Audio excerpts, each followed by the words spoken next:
Jaa, sest just ma arvangi.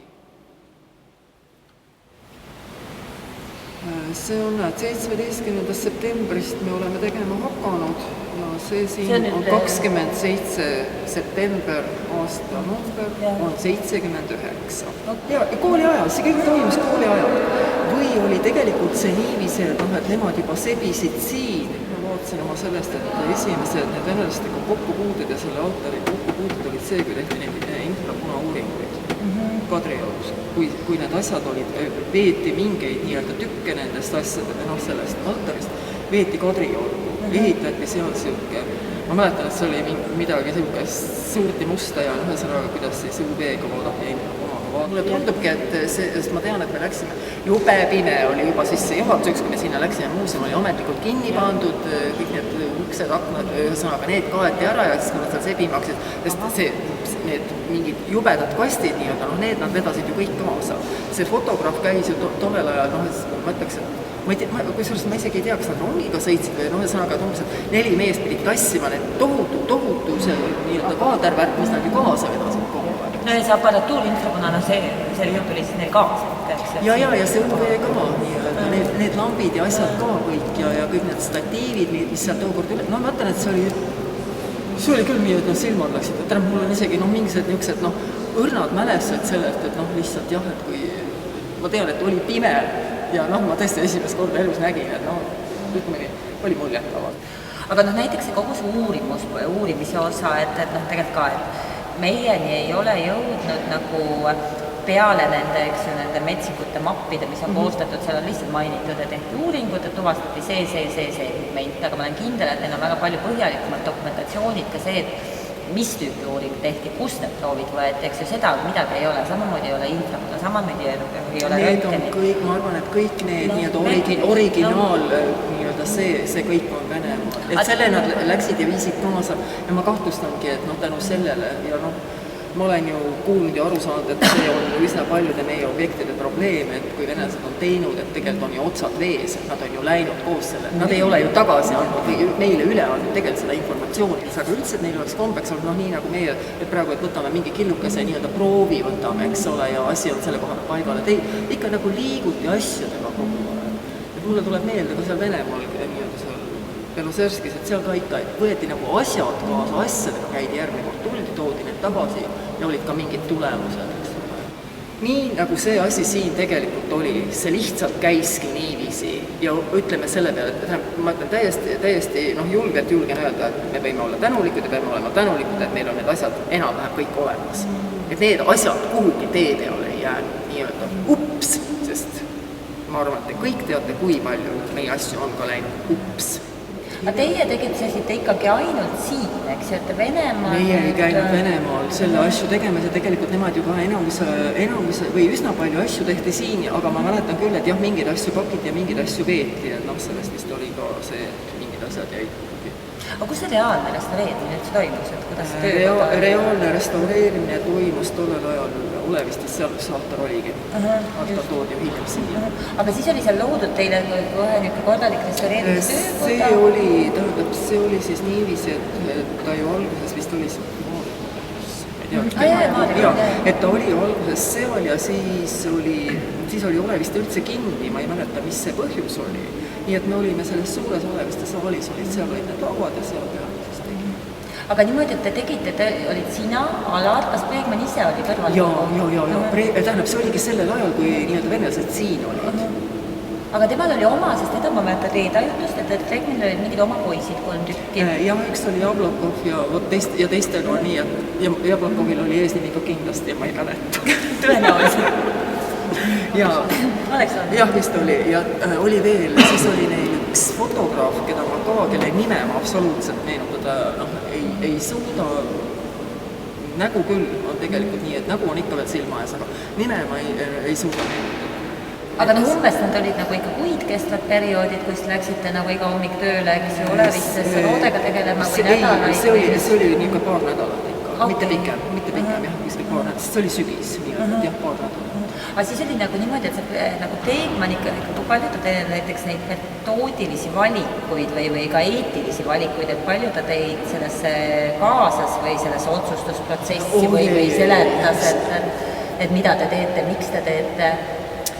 No seda, miks me teeme ja kuidas me teeme ja millega me teeme, jah, seda nii-öelda, noh, ütleme selle koha pealt, ta oli hea õpetaja, ta muidugi ei unustanud kunagi nina peale viskamast, ega sest ei tule nagu nii mitte midagi, aga noh, okei.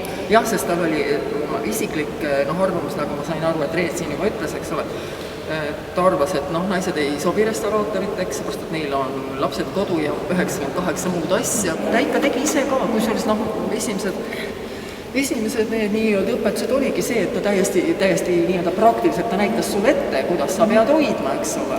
Ja siis sõid sina ja siis tegid järgi ja siis noh. Aga no kui te istusite seal, ütleme see 2 nädalat oli teil üks tööperiood, et siis tal oli oma objekt, ta istus teiega koos ja ühtlasi hoidis pilku ja siis peal... Ta tegi mingit oma asja ja noh, siis oli jah loomulikult, aga ta jah, nii-öelda käis ja tšekkis ka kogu aeg, mida teised teevad, jah.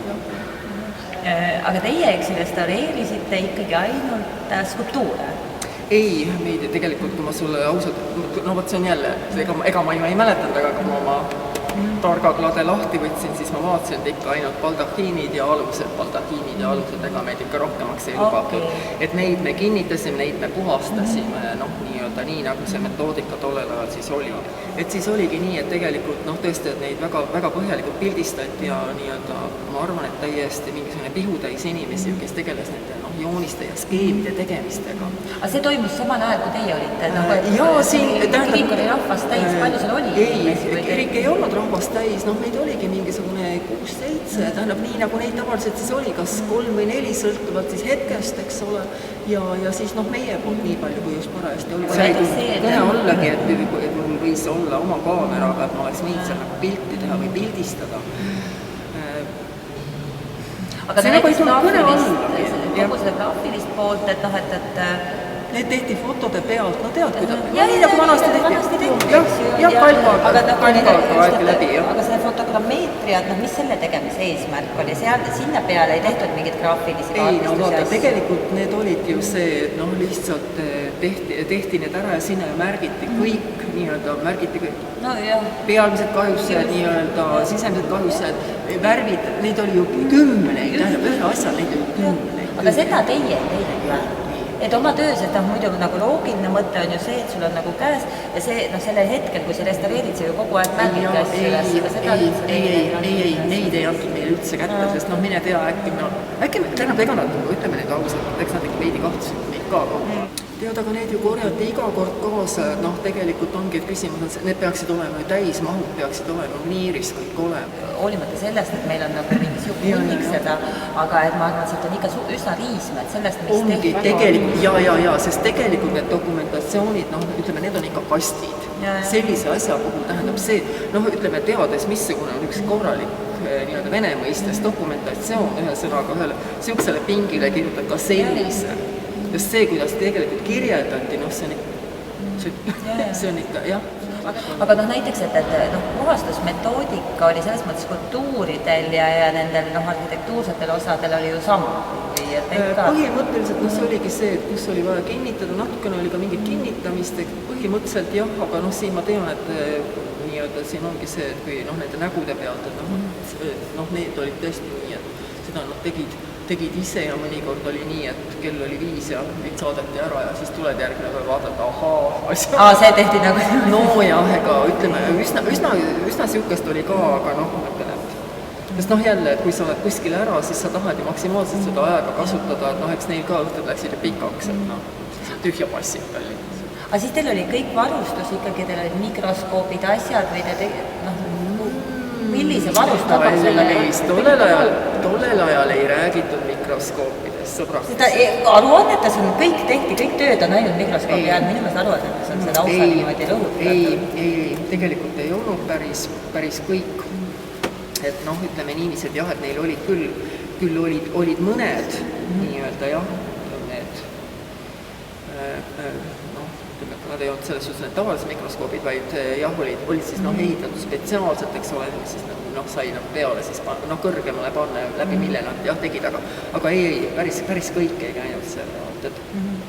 Aga et metoodika on ikka, eks ju, et ikka neid Sveti ja...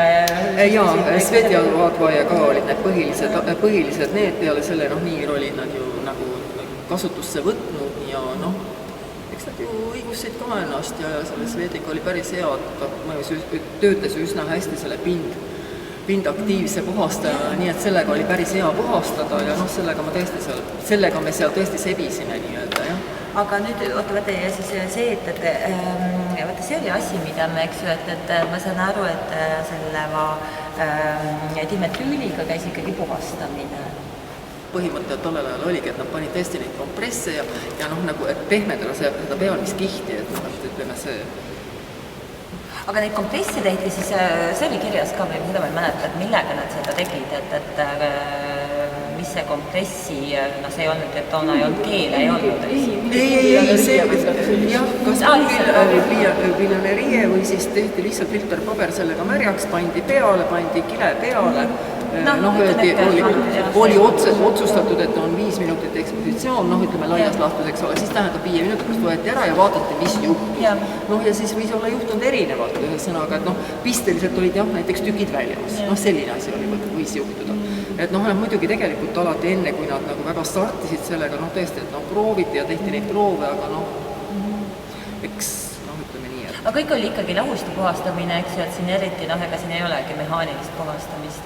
Ei, mehaanilist puhastamist niiviisi otseselt, välja arvatud see, et seda lahustit ka, ütleme siis kraabiti skalpelliga, tunduski, et midagi nagu läks käest ära, midagi, millest ta loodis vist oma elutöö teha, mis iganes ja teine asi veel järjekordselt, kuna tegelikult tegu tema näol oli väga, tõesti ütleme nii, et ta on väga suur isiksus ja tollel ajal kuidagi ikka väga niisugune, et ta ikka väga valis seda seltskonda, kellega ta töötas.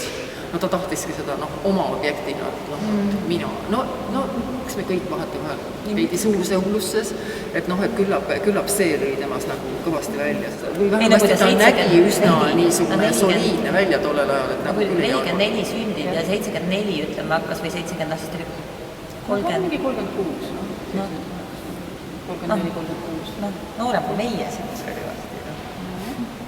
Lihtsalt võimalused olid teised. Ta oli mees ja lihtsalt tema välimus oli ka niisugune, et ta ei mõjunud väga noore.